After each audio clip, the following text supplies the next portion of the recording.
Graça e paz, igreja. Amém. Ainda bem que a gente repetiu por várias vezes que precisamos dele, né? Eu preciso dele 100% aqui. E você também, amém? Para que a gente possa receber do Senhor, nós precisamos dele. Eu costumo pensar um pouco sobre isso, porque quantas palavras impactantes nós recebemos aqui, né, amados? E eu fico pensando quantos de nós pensamos na estratégia em pôr em prática tudo que a gente recebe aqui. E por causa disso que nós precisamos do Senhor. É para que a palavra torne vida dentro de nós. E eu creio que Ele pode fazer isso na nossa vida, amém? E se você quer isso, peça a Ele, que Ele vai te ajudar a pôr em prática isso, amém? Baixe suas cabeças, vamos orar um pouquinho. Senhor Deus, nosso Pai, muito obrigada, Senhor, por estarmos aqui, por termos essa chance, Pai, em estarmos reunindo para bendizer o Teu nome, para exaltar o Teu nome, Senhor. Obrigada porque ainda temos essa liberdade, Senhor, em estarmos em um só corpo, em um só espírito, Senhor, recebendo deste, te dando também tudo o que nós temos, Senhor. Continue aqui. Espírito Santo de Deus, tenha liberdade sobre os nossos ouvidos, sobre os nossos olhos, sobre a nossa mente, Senhor. Porque nós queremos reconhecer que nós precisamos de você, Jesus. Que a nossa alma anseia por Ti, Pai. E é por causa disso que nós estamos aqui. Tenha liberdade, Espírito Santo de Deus. Tira toda a dispersão, Senhor. Tira tudo que queira atrapalhar a Tua palavra, Senhor, e entrar dentro de nós. Tenha liberdade, tenha misericórdia de mim, Senhor, e fale o que Tu queres. No nome de Jesus. Amém. Amém? Amém. Gente, alguns aqui sabem que eu gosto muito de estudar sobre a alma. Gosto muito de estudar sobre temperamentos. Mas eu não vou falar aqui, senão eu vou ficar até amanhã. E quem quiser conversar sobre isso, eu amo. A gente vai anoitecer aí falando sobre isso. Mas o Senhor me molestou sobre alguns pensamentos e dúvidas até minha. A gente estava conversando num acampamento e a gente chegou numa parte que a gente disse assim, mas será que o nosso temperamento muda, né? Ou será que a gente sempre vai ter esse temperamento? E eu fiquei com isso no meu coração e eu comecei a ler sobre isso. E o Senhor me molestou em algumas coisas sobre mim. E eu quero trazer isso para você, porque em meio espírito eu sinto algumas armas do diabo sobre a igreja. E eu tenho uma plena certeza que toda guerra que é travada, nós precisamos conhecer o nosso inimigo. Amém? Mas conhecer o nosso inimigo, não só isso, mas conhecer as armas do nosso inimigo. Conhecer com que ele vem contra nós. Porque isso nos prepara para vencer. Amém? Pegou isso? O Senhor quer preparar a gente nessa noite contra o nosso inimigo da forma certa, com as armas certas, com o escudo certo. E eu creio que nós seremos uma igreja melhor a cada dia que a gente se preocupar com isso. Porque todos que estão aqui declararam guerra. Olha, todos que chegaram até aqui declararam uma guerra. Amém? Eu sei que isso traz um medo, mas eu quero te dizer que nós estamos em guerra. A partir do momento que nós escolhemos o Senhor, que nós decidimos estar aqui, que nós escolhemos ser igreja, nós declaramos uma guerra. E eu quero falar um pouquinho sobre a ofensa. Fala para a pessoa que está do seu lado, ofensa. Misericórdia. Mas o Senhor, Ele soprou no meu ouvido, mas eu também, com um tempozinho de igreja, eu percebo que isso é uma arma contra nós que somos igreja. E lá em Mateus 10, 28, fala assim, não tenham medo dos que matam o corpo, mas não podem matar a alma. Antes, tenham medo daqueles que podem destruir tanto a alma como o corpo. E uma das armas de Satanás é a ofensa. E onde a ofensa fica alojada? Onde a ofensa fica instalada? Diga, alma. E isso gera dentro de nós traumas, doenças emocionais, feridas abertas, que vez ou outra nos faz sangrar.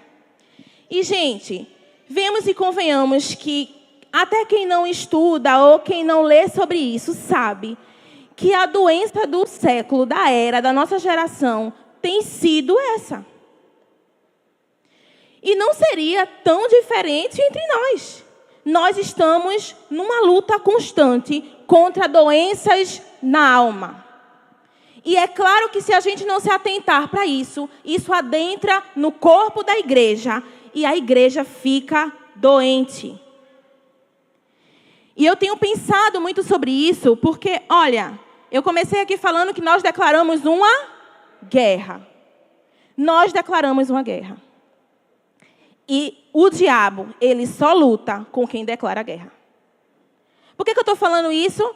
Porque aqueles que estão literalmente no mundo, aqueles que escolheram não estar aqui, aqueles que escolheram sair daqui e escolheram o mundo, não travam guerra. Eles já estão na mão de Satanás. A luta do diabo é contra mim e você, que aqui está. E nós precisamos nos colocar, nos posicionar como que está numa guerra. E o diabo, ele trabalha em oculto, sim ou não? O trabalho do diabo é em oculto. Quando eu era criança, eu lembro muito que eu tinha até algumas vezes medo de algumas músicas. Eu lembro, isso está marcado em mim, eu lembro de uma música que toda vez que a gente cantava, ou chegava um bêbado, ou alguém se manifestava, ou tinha aquele mover assim, do espírito que o diabo não se contém e ele se manifesta. E eu lembro que eu quando era pequena, quando eu cantava essa música, eu já ficava olhando assim de lado, porque isso sempre acontecia. Mas hoje em dia, eu entendo que a estratégia do diabo mudou. Ele não chega mais com estardalhaço. Ele não chega mais com escândalo aqui para se mostrar. Não, ele chega caladinho, quietinho na dele, no oculto, se camuflando, se mascarando, e está aqui no cantinho. Mas eu creio que no poder do Espírito, ele não aguenta. Eu continuo crendo nisso. Mas eu creio que ele muda as estratégias, né? Ele não quer ser revelado, ele está sempre ali no oculto. E uma das coisas que ele mais encontra no oculto é a alma. Não é aquilo que está no nosso corpo e a gente está mostrando para todo mundo. É aquilo que está dentro da gente. É aquilo que talvez ninguém saiba. Mas ele encontra a vulnerabilidade. Qual tem sido a nossa vulnerabilidade? Porque é justamente aí que o diabo ele vai agir. E existem, gente, olha, todo mundo aqui tem alguma vulnerabilidade na alma. Tem alguma ferida na alma.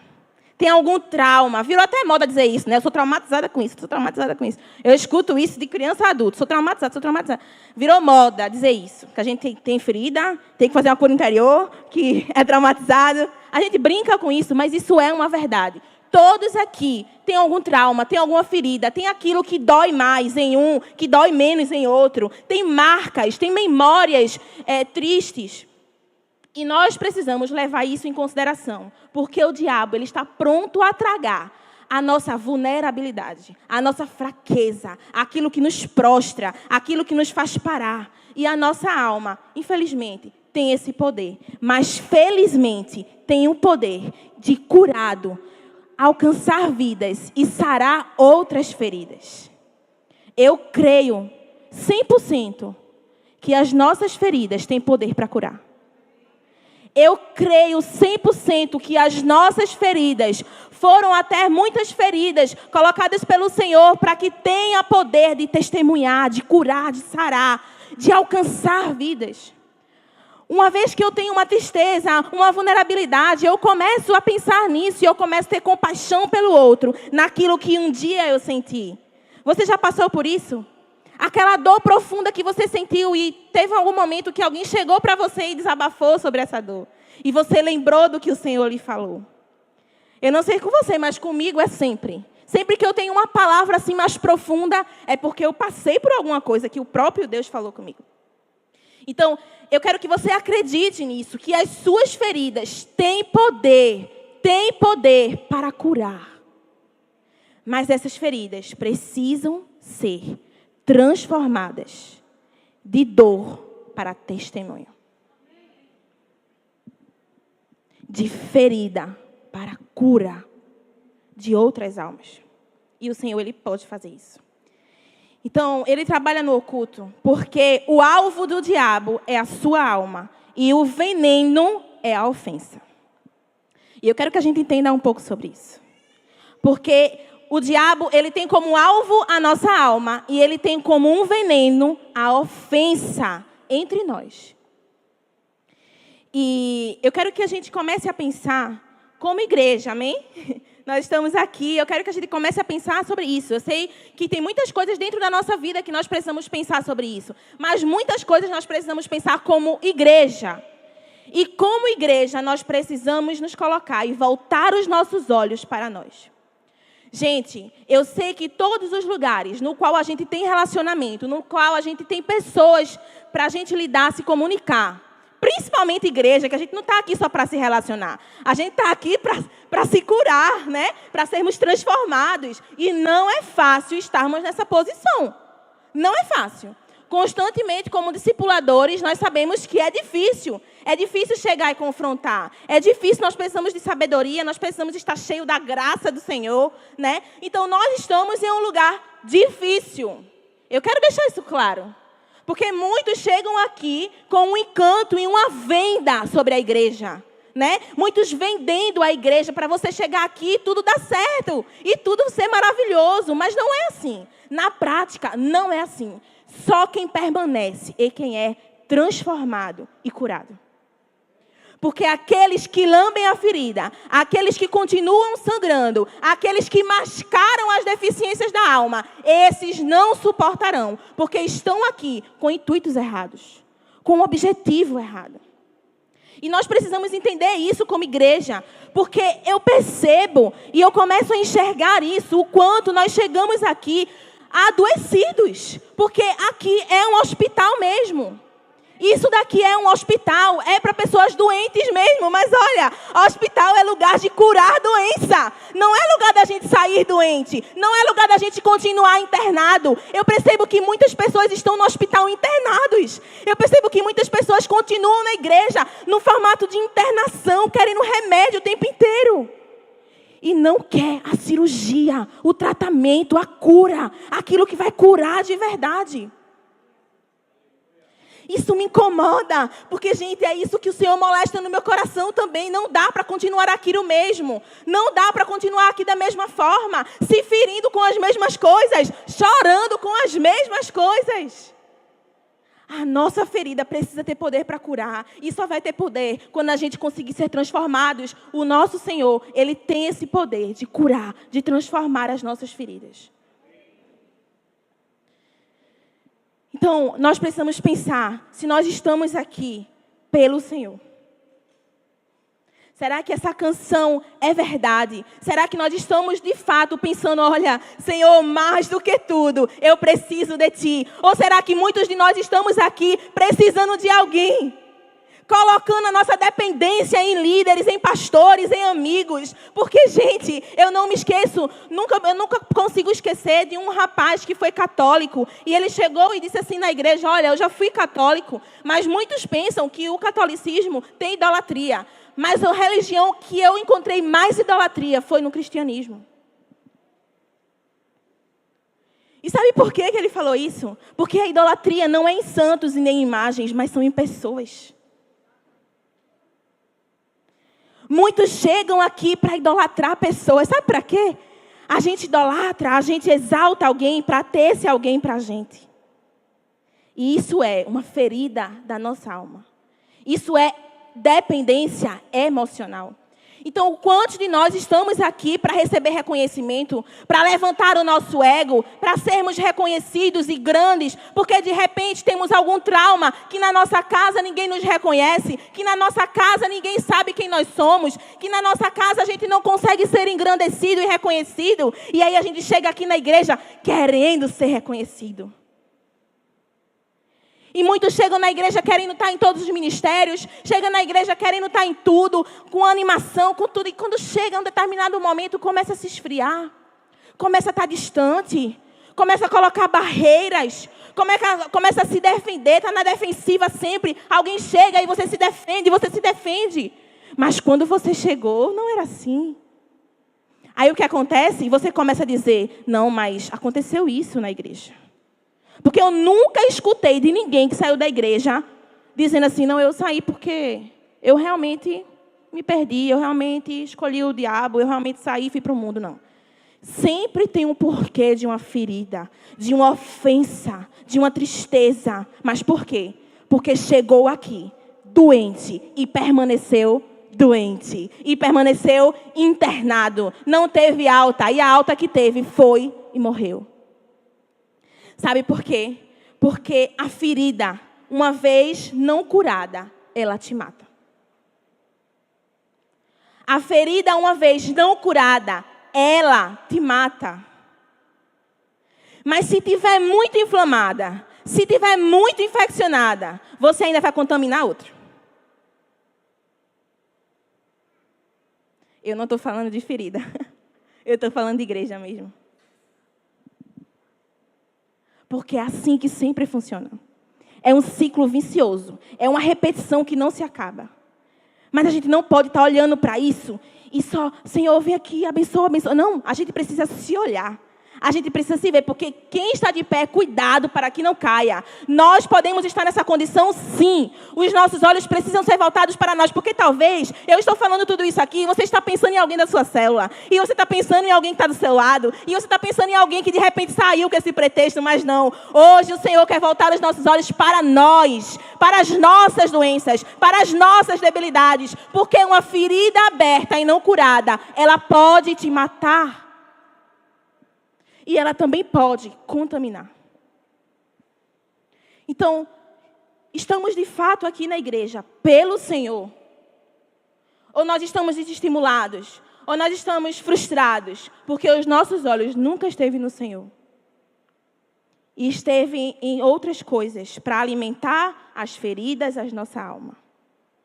Ou até hoje você está aqui lambendo ferida e querendo que outras pessoas lambam a sua ferida. Para que você permaneça o mesmo. Porque sabe o que acontece? Essas pessoas, elas são mascaradas. Elas estão aqui fingindo que está tudo bem. Mas quando chega em casa e vai para o WhatsApp da sua amiguinha e coleguinha da célula, você despeja todas as suas doenças. E todas as suas feridas. E aquilo começa a ser alimentado. E aquilo começa a ser enorme. Aquilo começa a ser grande demais. E você que estava fraco, dizendo que o erro estava no outro, hoje o erro está em você. E o fracasso também chegou a você. E você primeiro deixa o reino e segundo deixa o rei. Porque esse é o caminho que todo mundo começa a endireitar. Não, primeiro eu não deixei o Senhor. Não, o meu amor pelo Senhor é o mesmo. Não, eu não deixo meu Deus por nada. Eu só estou ferido com a igreja. Eu só estou um pouco distante com a igreja. Não, a igreja é que está um pouco indiferente. E esse caminho é de morte. E esse caminho é de morte. Então, a gente pode estar pensando aqui, não, mas quem é essa pessoa, né, que está aqui inflamando? Quem é essa pessoa? Mas eu quero e peço ao Senhor, para que o Espírito Santo de Deus comece a revelar quem de fato você tem sido como igreja. Quem de fato você tem sido como pessoa. Porque é isso que vai transformar e avivar esse lugar. Amém? Lá em Mateus 7,15, fala: acautelai-vos, porém, dos falsos profetas que vêm até vós, vestidos como ovelhas, mas interiormente são lobos. Aí quando a gente lê isso, a gente começa. Quem aqui está com essa capa de lobo? Quem aqui interiormente está como lobo e acha que é ovelha? Mas vamos pensar agora um pouquinho. Se as pessoas estão nos reconhecendo como ovelhas, ou se estão só vendo uma vestimenta de ovelhas. Aqui fala de ovelha, aqui não fala das pessoas do mundo. Porque a estratégia do diabo é usar lobos em pele de ovelhas. Quem são esses lobos em pele de ovelhas? São lobos que estão entre nós. São lobos que vêm aqui com o intuito de dispersar, de te tirar e de te matar. mas tem pele de ovelha. A gente às vezes tem medo de pessoas fora, né? A gente às vezes tem medo do que as pessoas de fora falam, mas a gente não consegue se ligar do que as pessoas daqui de dentro têm falado. E a gente está entrando no buraco sem fim, nos contaminando com a ofensa, que é a arma do diabo contra a igreja. Então, a semente da ofensa tem sido o tropeço da igreja. Olha, a semente da ofensa tem sido o tropeço da igreja. E tem atrasado o avivamento. Eu tenho pensado muito sobre isso, gente. Porque nós estamos sendo muito molestados e ministrados sobre o avivamento. Eu creio nisso. Mas, às vezes, eu fico sem entender a indiferença de muitos diante da sede e da fome pelo avivamento. E por causa disso também eu comecei a pensar sobre essa palavra. Porque para mim, o avivamento é transformação. Porque todo o avivamento que a gente foi ministrado aqui, ocorreram transformações. A nação foi transformada por um avivamento. Mas como esse avivamento vai vir se nós que somos o agente dessa transformação e desse avivamento, não fomos transformados? Eu fico imaginando o Senhor querendo vir avivar, mas as nossas mentes não estão transformadas. Nós continuamos querendo outras coisas. As nossas prioridades continuam sendo outras coisas. Porque quando eu começo a ver os avivamentos em outros lugares, que os bares começaram a se fechar, que não tinha mais outro entretenimento, fecharam os cinemas, as outras coisas, eu fico pensando, meu Deus, se o avivamento vir, será que nós vamos ser essas pessoas que não vai pensar nesse entretenimento, que não vai querer o lazer, que não vai querer a bonança? Porque talvez o avivamento vai acontecer em tal lugar e a gente vai continuar com as nossas vidas. Eu tenho hoje a plena convicção que o Senhor ele vai derramar o avivamento em lugares que pessoas são transformadas. Porque eu percebo que tem muita gente querendo transformar essa nação. Tem muita gente querendo mudança de muita coisa, mas não é mudado. Mas não é transformado. E não dá para vivermos uma transformação, uma revolução, um lugar que é transformado, se nós não formos essa transformação. Então, nós precisamos ser transformados para transformar. Amém?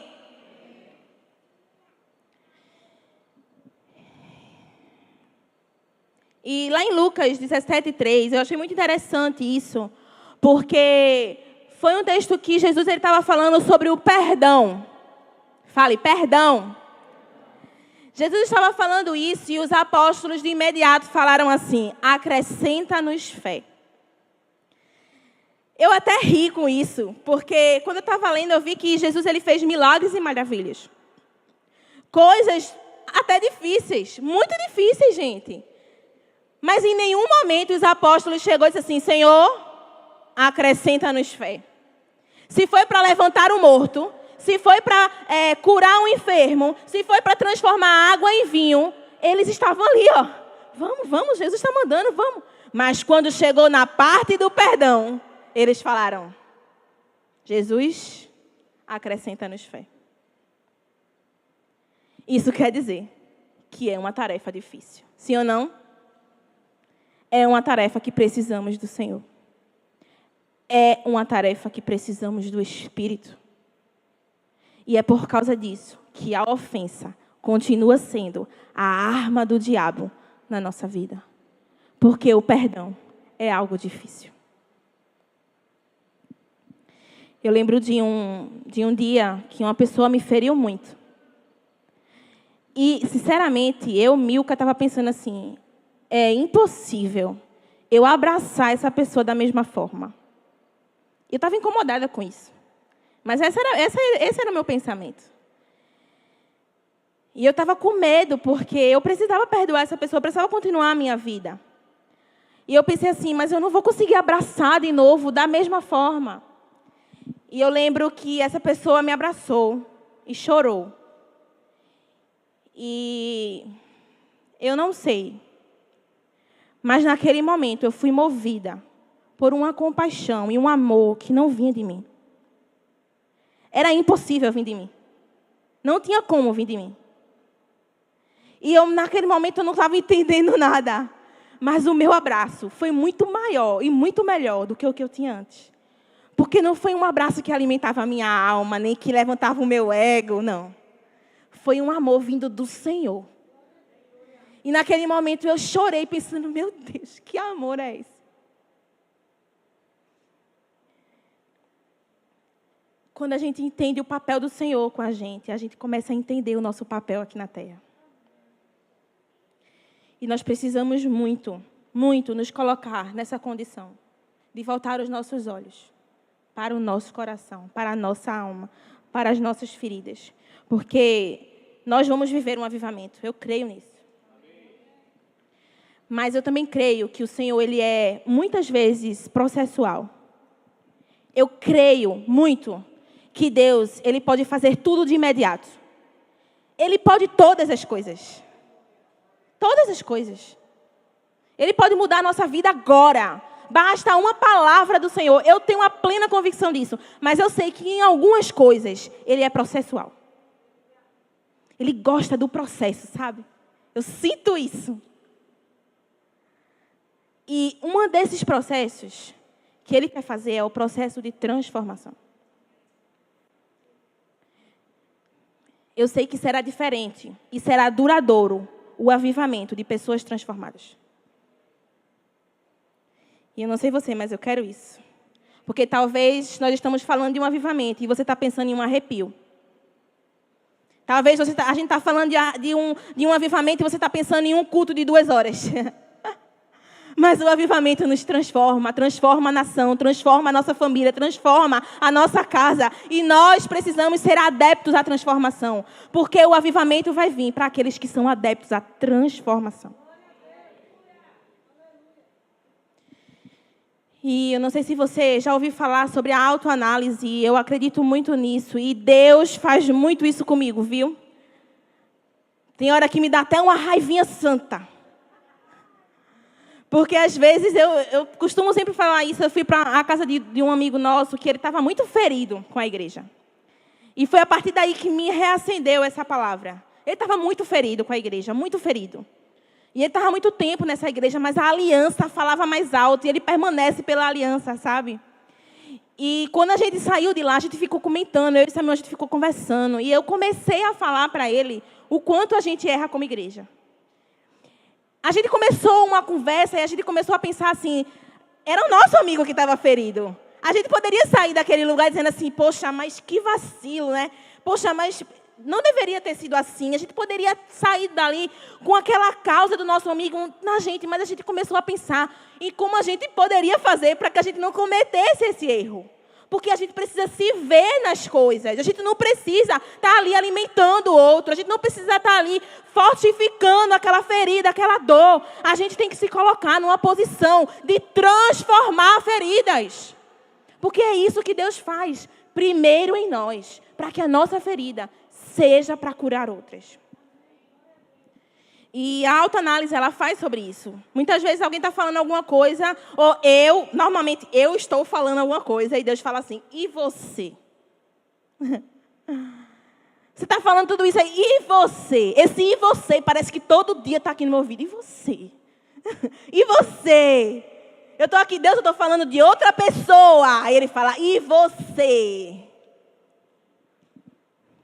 E é por isso que eu acredito muito nessa autoanálise, da gente se analisar, da gente olhar para dentro.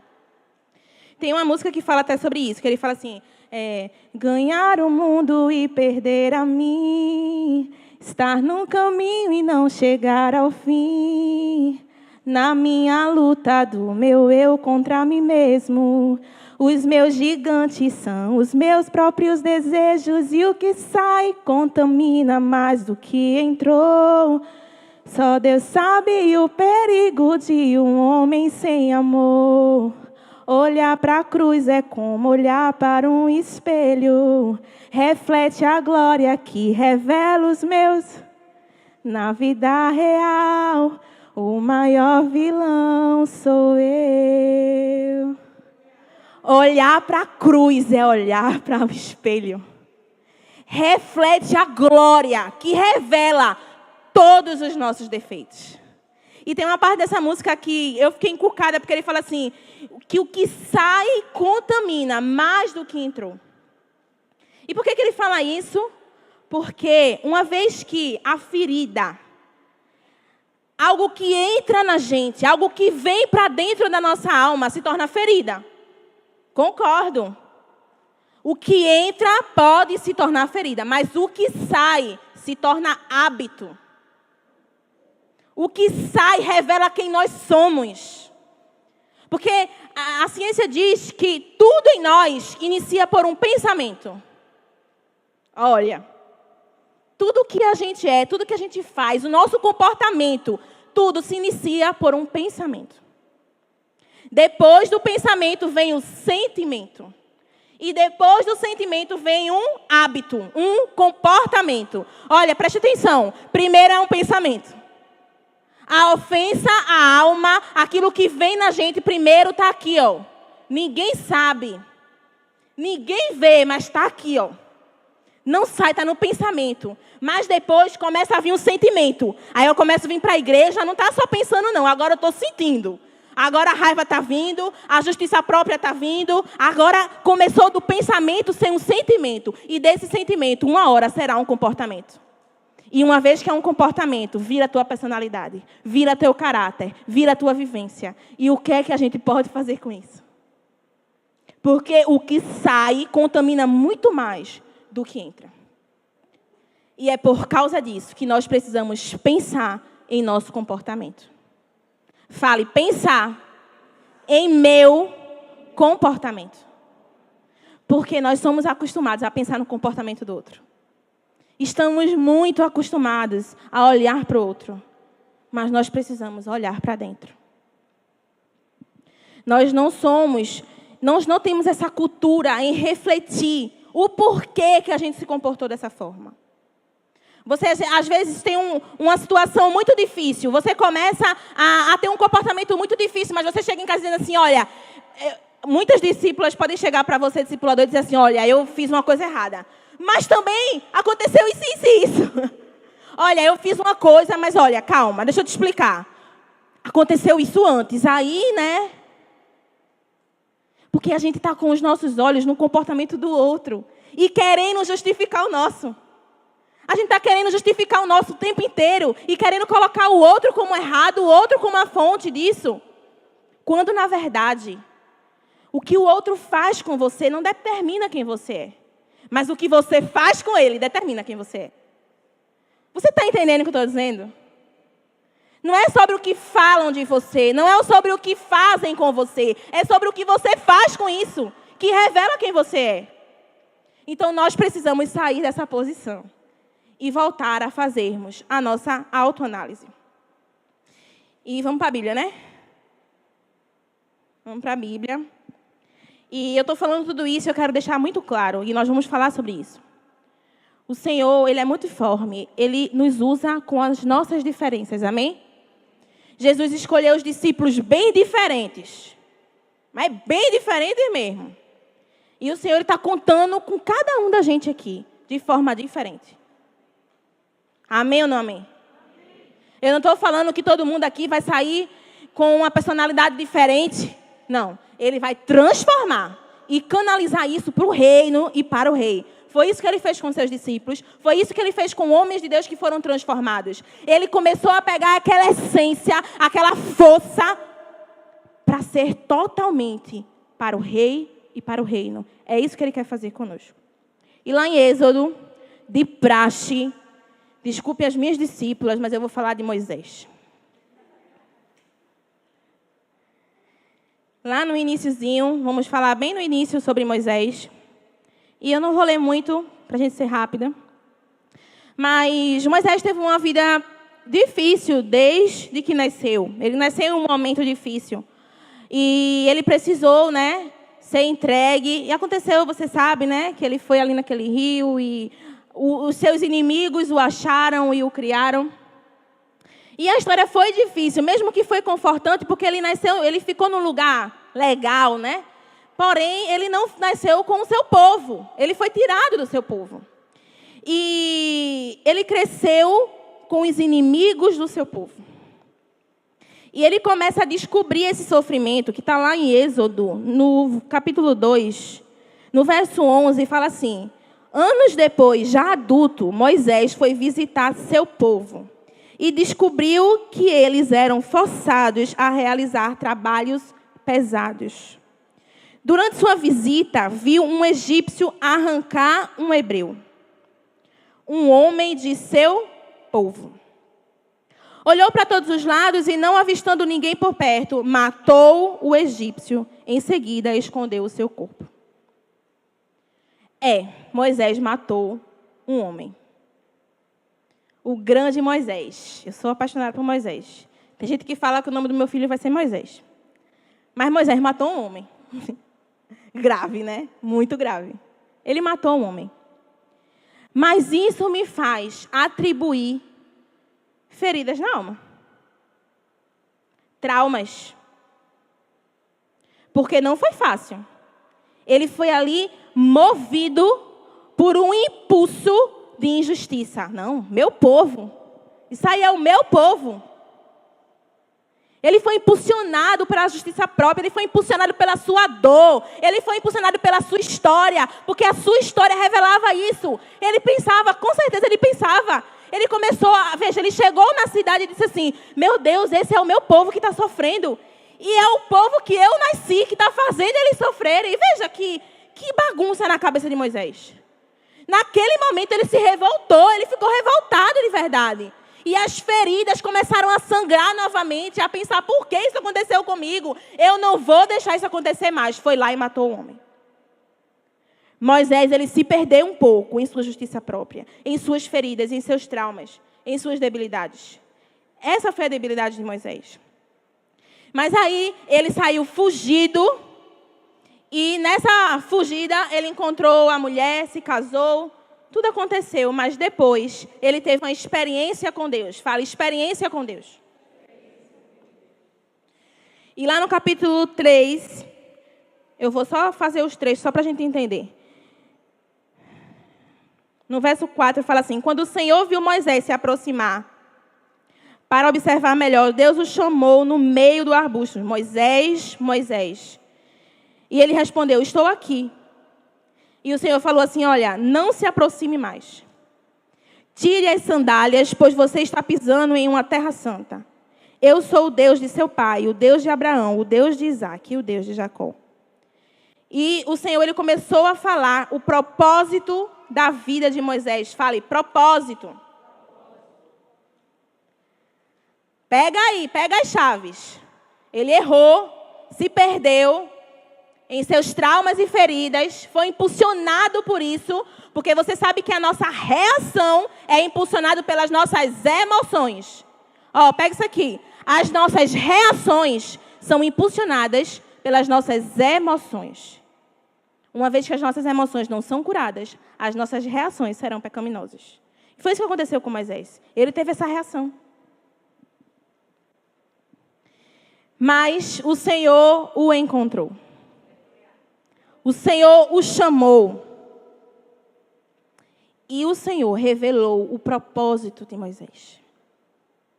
E o propósito de Moisés foi ir na terra que nasceu e retirar o povo que estava preso e sendo condenado naquele lugar. E libertar o povo que era dele, que pertencia. Ele pertencia a esse povo e ele foi lá para libertar. Gente, é lindo ver o quanto Moisés precisava passar por tudo isso. O que eu quero que você entenda é que Deus usa todas as tuas dores, toda a tua história. Tudo que você até pensou, eu não queria ter passado por isso, é justamente isso que Ele quer pegar e Ele quer usar para o propósito que Ele determinou para você aqui na terra. Porque nada como Moisés, que se sentiu tão injustiçado, para ter compaixão pelo aquele povo que estava preso. Você entende isso? A santidade do Senhor revelou quem Moisés era. E isso está lá no verso 11. Quando ele se deparou com o Senhor, diz que ele até se escondeu o rosto. Mas ele falou assim: Quem sou eu para me representar ao faraó? Quem sou eu para tirar o povo de Israel do Egito? E essa fala de Moisés retrata que ele, naquele momento, teve um espelho. Porque a glória do Senhor revela os nossos defeitos. Olha, presta atenção.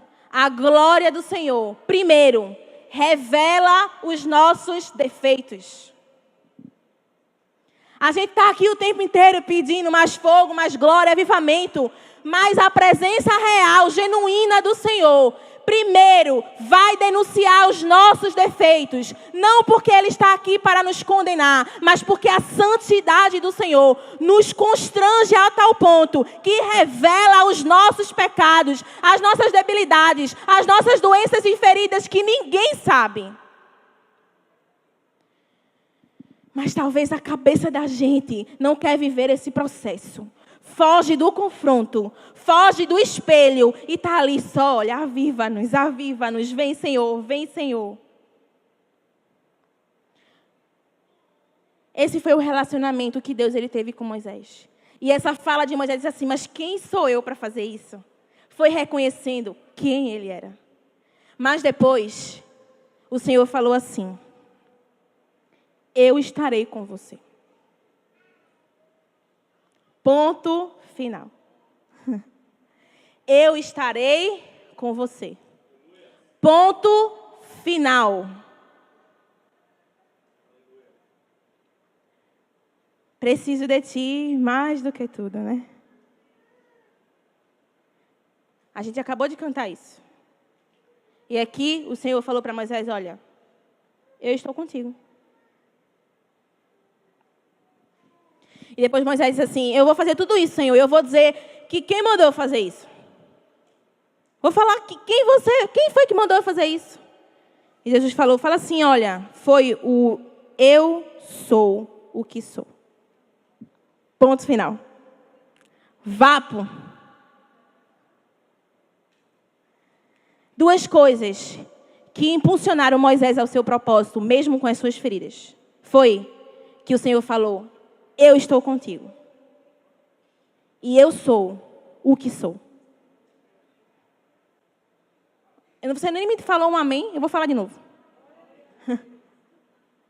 Eu estarei contigo. E eu sou o que sou.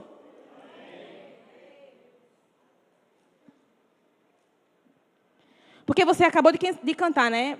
Mais do que o ar que eu respiro. Mais que as batidas do meu coração, eu preciso de ti. Foi verdade? Se não for, faça a verdade. Porque sem Ele, só com Ele, tudo você pode. Só com o Senhor. O eu sou. O que sou. E a cura, ela não está apenas em esquecer as feridas, mas em usar ela para cumprir o propósito. Talvez eu e você, nós estamos pensando que a cura vem com o esquecimento. Mas a cura de verdade vem quando a gente usa as feridas para cumprir o nosso propósito. Porque foi para isso que as feridas vieram. Foi para você cumprir o seu propósito. Foi isso que aconteceu com Moisés. Que das feridas de Moisés saíram poder para curar.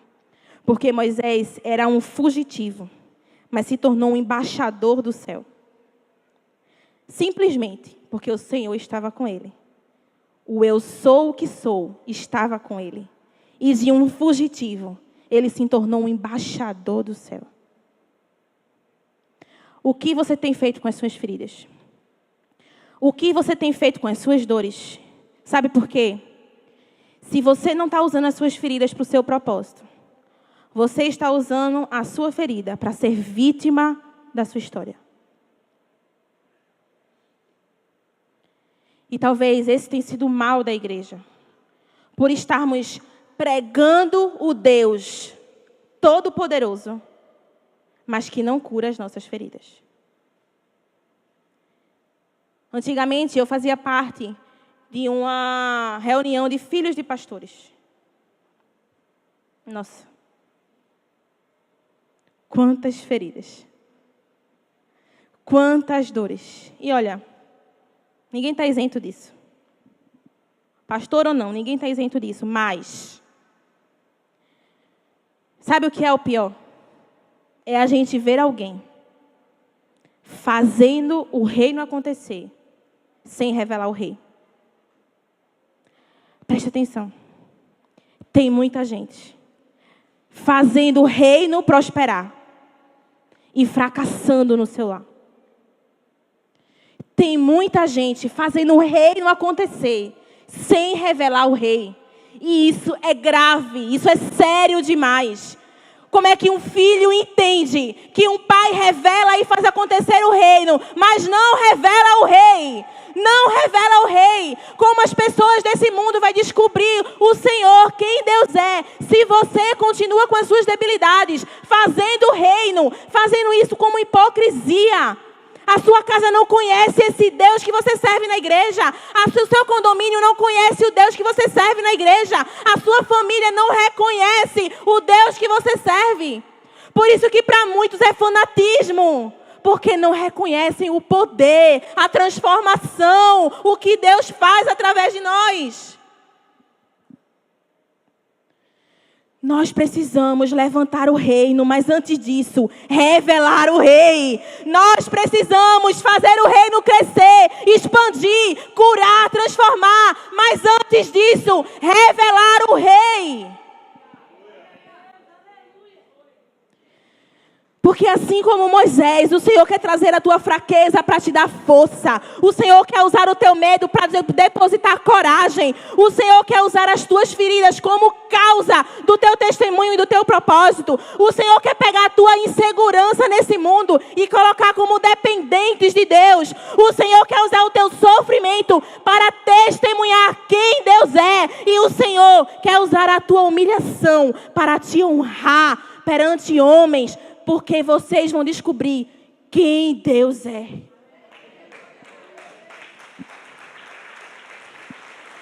Moisés saiu humilhado, fugido, mas ele voltou como imperador do céu, embaixador do céu.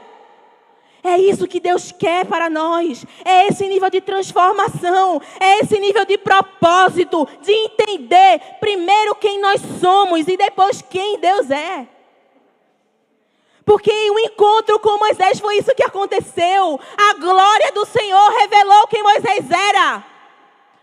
Os olhos de Moisés saíram dos seus inimigos. Os olhos de Moisés saíram da injustiça, das dores, das feridas. Ele saiu de vítima.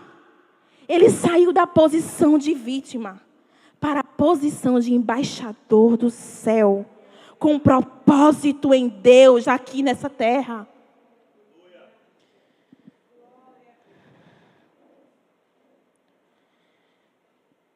Olha,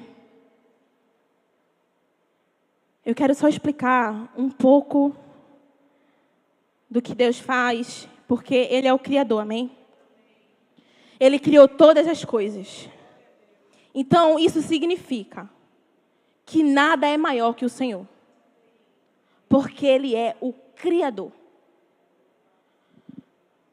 Quem cria tem poder e sabe de tudo o que criou. A nossa casa, quando a gente comprou, a gente tinha planta de tudo. Planta de encanação, de elétrica. E eu sei que aquela pessoa que fez isso, foi aquela obra foi feita por alguém. E aquele alguém sabe exatamente onde está tudo. O Senhor é esse. Ele sabe onde está tudo. Ele conhece tudo. Porque Ele é o Criador. Quando o Senhor Ele criou tudo, Ele pediu para a terra criar as árvores, para o mar criar os seres viventes do mar. Mas quando chegou na nossa vez, Ele mesmo soprou o fôlego de vida sobre nós. Ele não pediu para a terra criar a gente. Ele não pediu para o mar criar. Até porque se você tirar as árvores da terra, se você tirar os peixes do mar, eles... Por quê? Porque foi dali que eles foram criados. Mas o Senhor soprou o fôlego de vida em mim e você. E eu quero te dizer, sem o Senhor, você não vive. Assim como os peixes não vivem no mar, assim como as árvores não vivem sem a terra, eu e você não conseguimos viver sem o Senhor que o criou. É por isso que mais que o ar que respiramos, nós precisamos do Criador, que soprou o fôlego de vida em mim e em você. E você entendendo que Ele criou todas as coisas, a ciência é dele, a cultura é dele, a biologia é dele, a genética é dele, tudo é dele.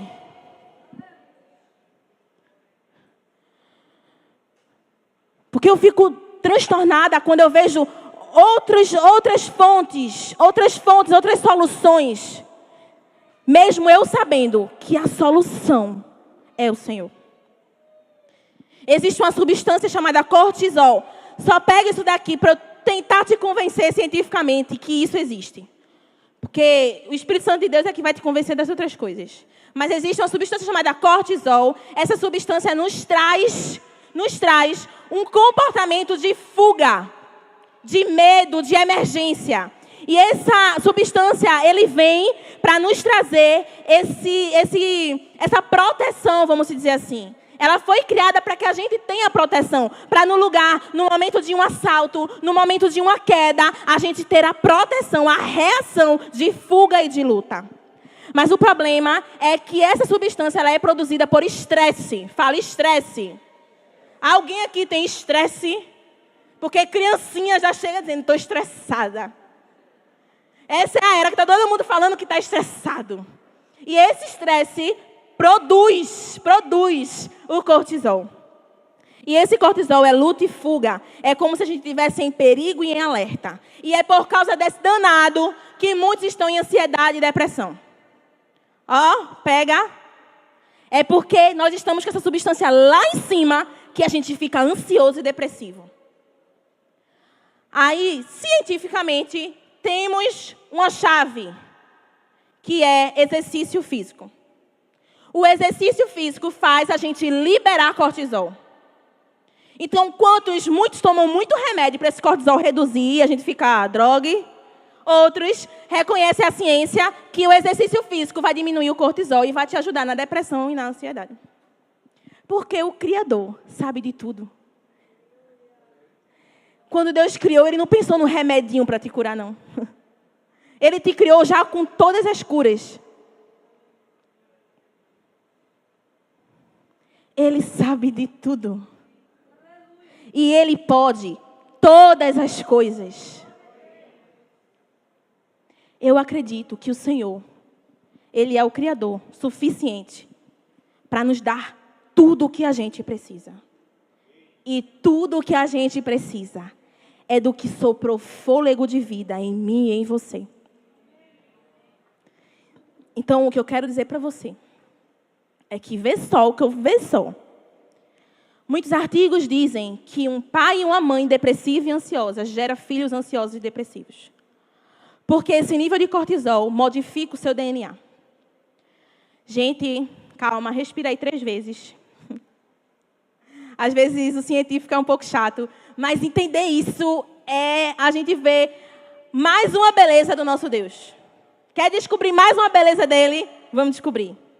Porque até a ciência se prostra ao Senhor. Olha, por que é só um ambiente e a era que está gerando tantas pessoas ansiosas e depressivas? Não. É DNA. E parece que quando a gente fala de DNA, a gente fala de uma sentença. Olha, quando você vai no médico, o médico diz assim, olha, você tem uma doença genética. A pessoa já desmaia e morre. Porque parece que o genético é sentença. O genético é tipo, não vai mudar. É genético, eu herdei do meu pai e da minha mãe. Vou morrer assim. Vou morrer disso.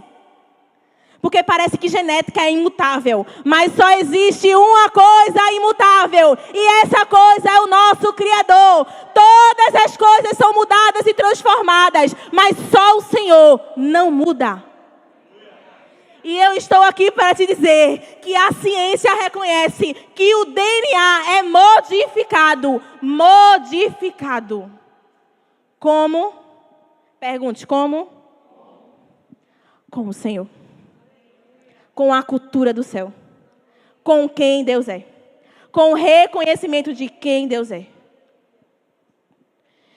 Existem 3 variáveis no qual a gente pode mudar o nosso DNA. Cientificamente dizem que é as memórias da infância e que é o ambiente externo. Se eu sou muito pobre, eu me comporto como pobre. Mas quando eu fico rico, eu começo a me comportar como rico, né? É uma coisa bem fácil. Porque o ambiente externo muda o nosso comportamento. Existe um estudo que fala que 2 meninas gêmeas nascidas, a mãe morreu e eles foram adotadas. Bem rápido. Essas meninas foram adotadas e foram criadas por famílias diferentes. Uma muito pobre e uma muito rica. Essa muito pobre, além de não ter condições financeiras, era só uma mulher. E essa mulher não conseguia dar amor porque criavam mais 10 filhos. Então, essa criança que foi adotada por essa família não tinha condição financeira, não tinha atenção e não tinha amor. Essa outra menina foi criada com uma maior atenção, com famílias que queriam filhos, que tinham condições e que davam suporte e atenção. E essas 2 filhas que nasceram no mesmo ventre, que têm a mesma genética, o DNA totalmente semelhante, quando foram no final da vida, fizeram um teste de DNA e viram modificações genéticas.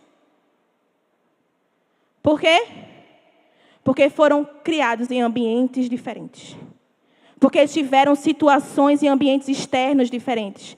Porque existe uma modificação no nosso DNA por isso. Olha, o que eu quero dizer é que nada é imutável.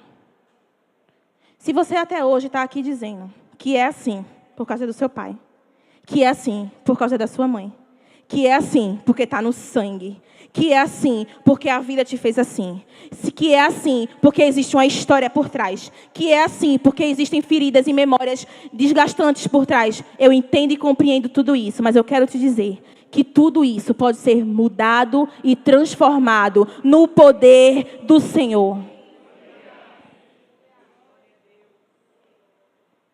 Na ciência, tudo isso que eu falei se chama epigenética, que é a modificação química do nosso DNA. Então, existe um poder em nossas mãos nessa noite. E esse poder nós podemos inibir e nós podemos ativar. E olha, tem algo muito sério em tudo isso. Eu não quero falar que existe uma importância só da gente, porque a gente pode mudar, porque a gente pode ser melhor. Mas os seus filhos podem ser melhores. A sua geração pode ser melhores. Porque uma vez que eu mudo o DNA, eu mudo a sentença dos meus filhos. Você está entendendo o que eu estou dizendo? Eu fiquei radiante quando eu li sobre isso, porque eu vou adotar um filho, no qual a sentença era de morte, mas o meu Deus trará vida. Eu irei adotar um filho, que a sentença era de perdição, de solidão, mas o Senhor trará em minha casa vida, rios de águas vivas, e Ele encontrará o amor do Senhor, porque eu fui adotado, você foi adotado, e a minha casa é o lugar perfeito para receber pessoas como essas. Porque tudo é modificado, tudo se prostra ao nosso Deus. Mas nós temos um dever geracional. Nós temos um dever geracional. Há poder em nossa boca. Há poder no nosso amor. Há poder na nossa atenção. Há poder porque podemos modificar uma sentença que o diabo quer colocar na sua vida, que o diabo quer colocar na sua casa, porque eu percebo que a cada dia nós estamos repetindo doenças dos nossos pais, doença dos nossos avós, mas eu estou aqui para te dizer que essa sentença irá morrer, porque quando Deus entra em contato com a condição humana, tudo é transformado. Tudo é transformado. Você e a sua geração encontrou o Senhor. E não há sentença maior do que essa.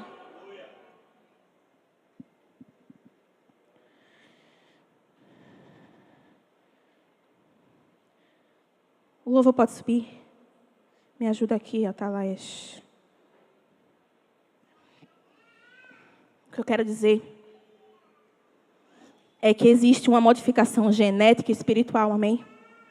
Levante suas mãos e diga assim: eu quero uma modificação genética e espiritual em minha geração, em minha vida. Eu creio que as repetições irão se encerrar, porque você encontrou o Senhor. E você sairá da condição de refém. Você sairá da condição de refém, porque entenda, você não é refém da ciência, você não é refém da genética, você não é refém das suas memórias, você não é refém dos seus traumas, você não é refém do que a sua família disse como sentença na sua vida, você não é parecido com alguém, você não é igual a alguém, você é quem Deus determinou que você é. E Ele diz que Ele veio para te tornar filho.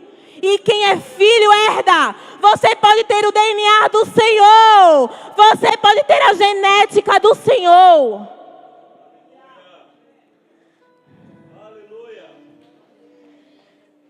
Nós não somos uma igreja de reféns.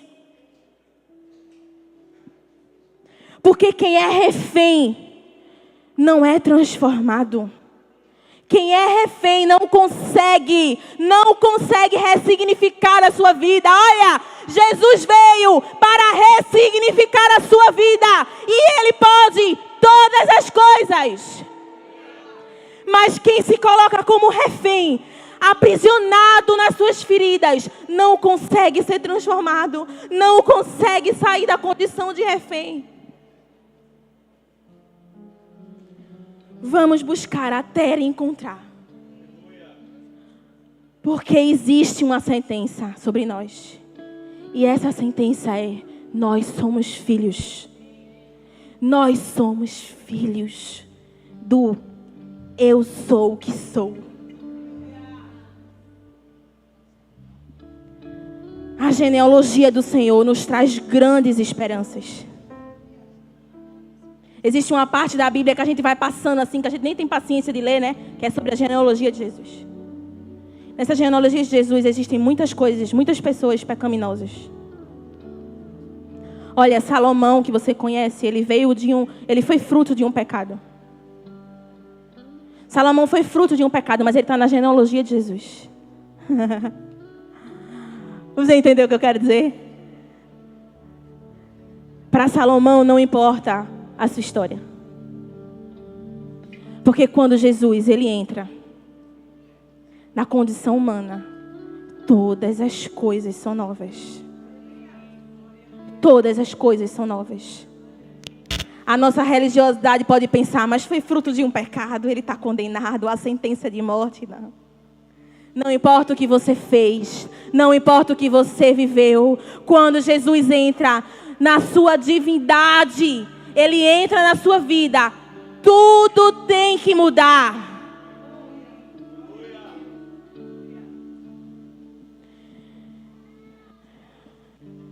Eu creio no batismo de transformação que irá existir nessa noite. E eu creio que esse batismo vai ter amanhã. Vai ter terça, vai ter quarta. Porque é o relacionamento com o nosso Deus que nos traz essa transformação. Nós estamos acostumados a sentir um arrepio.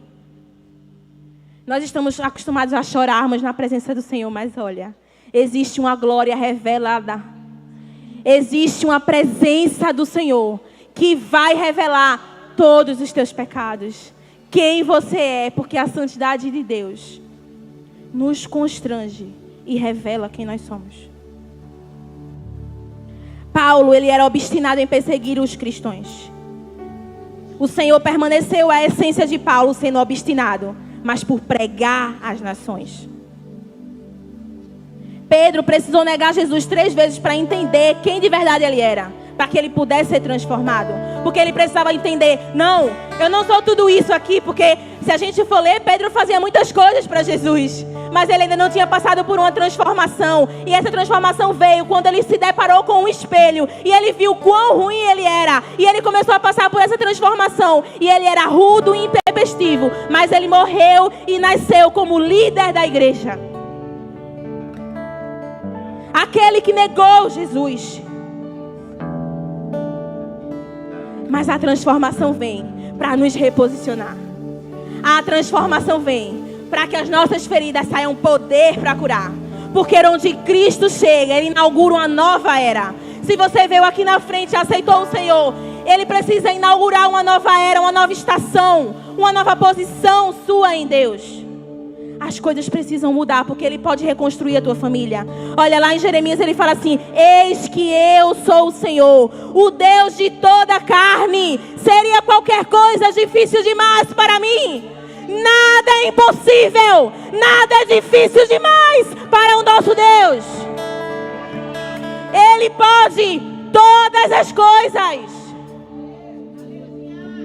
E essas todas as coisas não significa que Ele vai te dar um carro que é impossível. Não significa que o impossível de ter uma casa Ele vai te dar. Mas isso significa que o impossível, que é transformar, Ele pode. Porque nós queremos trazer um encanto sobre isso, né?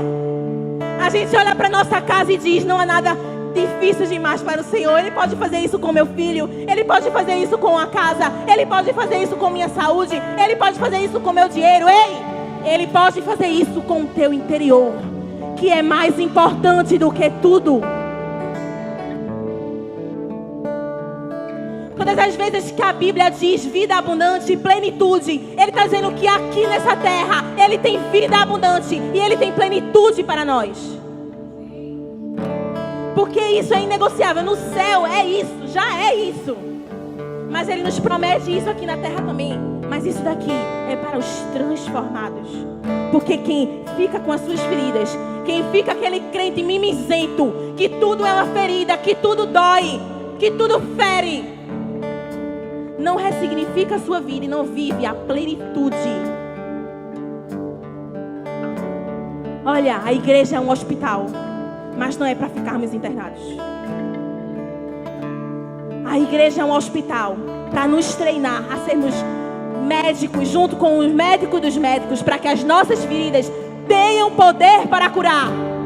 Não é para você ficar aqui tomando soro, não é para você ficar aqui internado, recebendo comida na sua boca.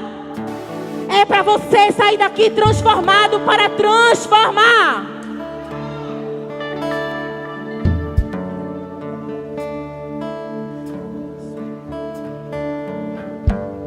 Mas a todos quantos receberam, deram-lhes o direito, o poder de serem filhos de Deus.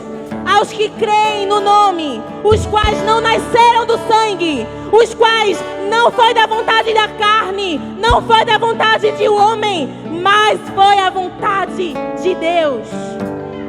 Você não está aqui porque o seu pai desejou, a sua mãe desejou. Você não está aqui por causa de um acidente que teve nos seus pais. Você esteve aqui, não foi pela vontade de um homem, não foi pela vontade do sangue, foi pela vontade do Deus que te criou, que te formou, com um propósito, com uma história. E essa história trará impulsos em você, para você usar as suas feridas para curar, as suas feridas para transformar, as suas feridas para conquistar, as suas feridas para falar do nosso Deus.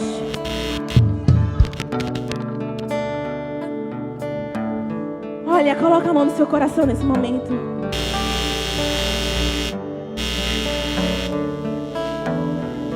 Coloca a mão no seu coração. Lá em Salmos 139 fala assim: sonda-me, ó Deus, e conhece o meu coração. Prova-me e conhece os meus pensamentos.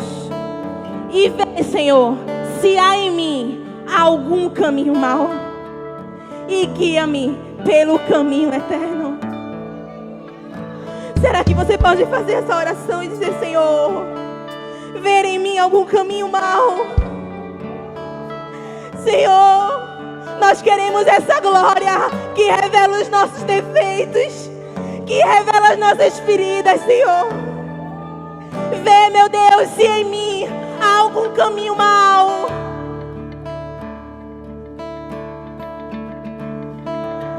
E esse salmo não é para ver se o Senhor o conhece, porque Ele já conhece todas as coisas. Sabe por que esse salmo fala isso? É porque nós precisamos perguntar isso ao Senhor. Isso aqui não está dizendo que Deus não te conhece. Isso aqui está dizendo que você precisa perguntar a Deus quem você é. Você precisa perguntar ao Senhor quem você é. Porque Ele está disposto a te curar.